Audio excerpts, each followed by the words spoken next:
Hey, what's up mga kabrad? Ngayon na yung araw ng itlog na pula natin. Niluto ko na siya. Kaso inuto ko lang siya 50 minutes. Hindi ko na siya winan o isang oras. Ayan pa yung iba. Tapos ito na siya. Wow, literal talaga. Masarap siya. Oh. Buksan natin yung isa. Mainit pa siya eh. Alay. Oh, kuha lang kutsilyo. Ayan. Init. Kaahon ko lang siya eh.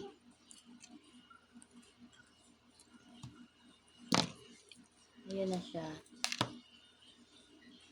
Itong isa nag-oil siya eh. Ito, bakit hindi?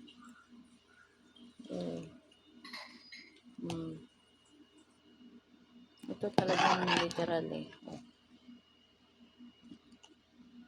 Ito yung ulam na namin ngayon. Egg na red. Ulam na namin siya ngayon.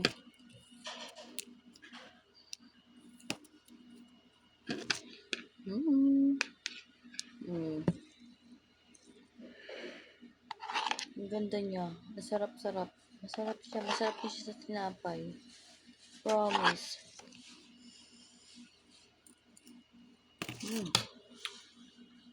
Perfect. Sarap. Pag-uwi ko ng Pinas, hindi na ako bibili ng itlog na pula. Gagawa na lang ako ng itlog na pula. Yummy!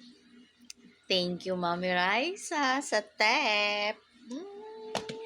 Mahal-mahal pa man dito ng itlog na pula.